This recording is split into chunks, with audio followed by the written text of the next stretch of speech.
In this lesson, I want us to begin by modeling the roof, or rather placing the roof or putting the roof in place. And I'll begin by going to design up here. In this menu under design, I'll choose architectural tools. Then we have the roof. So click on the roof tool. And when that is activated, you have this settings dialog. Click on the settings dialog. And that is going to open the roof default settings. In this case, we have 6 panels that we should look at in terms of the roof default settings. The very last one here, which is classification and properties, is controlling ID categories, renovation filters, general ratings, roof classification. Generally, this is construction data, or rather environmental life cycle environmental data, environmental class, stored energy. You look at things like production descriptions, structural analysis data, IFC properties data, and the likes. But in this category of classifications, I only want to change where you have these ArchiCAD classifications. So make sure it is set to roof. In this case, ours is let's say a gabled roof. And click on choose. Then under geometry and positioning, this is where we are going to have most of the customizations. In this case, I want to choose the first structure, which is a basic one, and have that thickness as okay, it's 300 is okay. This layer here is going to be timber roof. You have options that you can choose from this that are given here.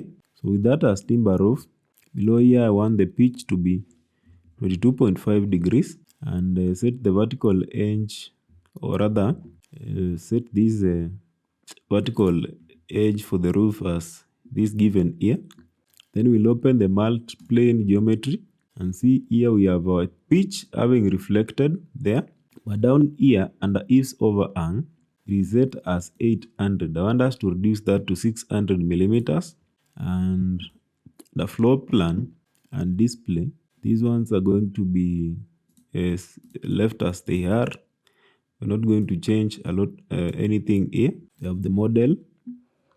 Model controls the surfaces. As you can see here, we have the top surface, the edge surface, and the bottom surface. So if I choose to activate this, so these surface materials are going to be the ones showing in 3D. So let's just click on OK. Then I'll take you back to the floor plan, and we are going to draw the outline of this roof.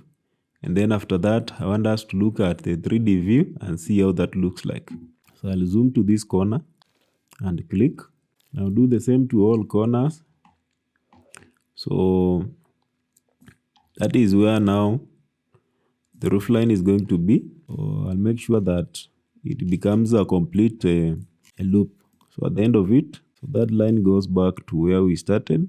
And you'll notice after clicking on this to complete the roof, you'll see that the roof outline is going to be placed on the plan as you can see right now. And so with that in place, we can go to the 3D view by F3 on our keyboard.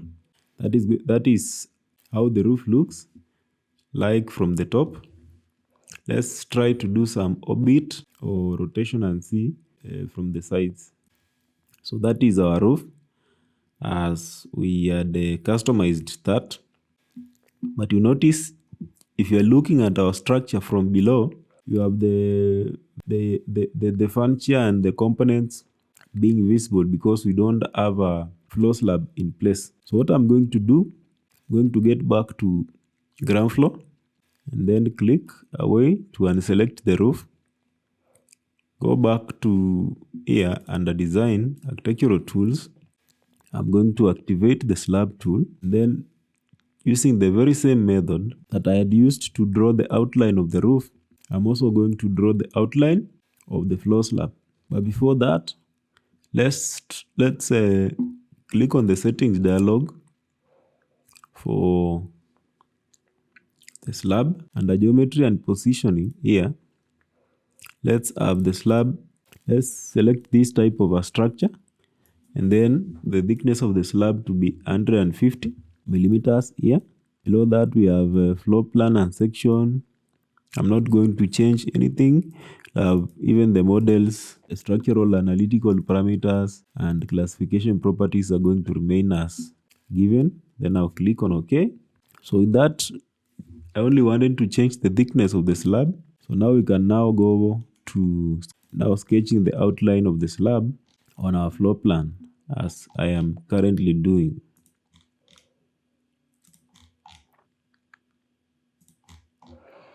So I'll just pick all the corners to make sure that the slab is covering everything. Like that. Click on the very last point. You see that is the outline of our slab. If you get back to 3D and look at the bottom now, that one has been closed. But there is something that is also missing, because in this case our house looks like it is floating in the air.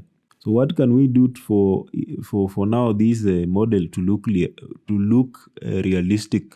I'm going to get back to the ground floor again, and then design. I choose to have the mesh tool. Click on the settings dialog for the mesh tool, which takes us to this page. The geometry and positioning, we have this mesh height here. I want to check to save that as 2500 millimeters. Make sure the top surface only with the skirt and solid body is selected, and the layer is building material here is a generic environment. The floor plan and section settings will remain unchanged, but for the surfaces I'm going to activate both the bottom and the skirt surface. Then when I'm done, notice here we have the layer as site and landscape terrain. So when you're done, click on OK.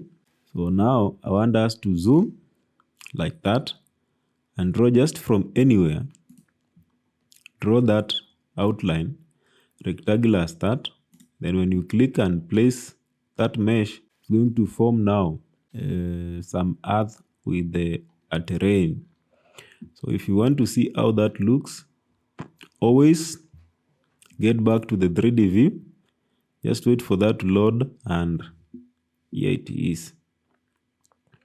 But still, I don't want to see these grid lines. So what do I do to the grid lines? I'll get back to the floor plan view. The first thing I don't want to be seeing this a layer that we have added here of site and terrain, of site, landscape and terrain. I want to switch it off in the 2D floor plan view, but for it to be active in the 3D view.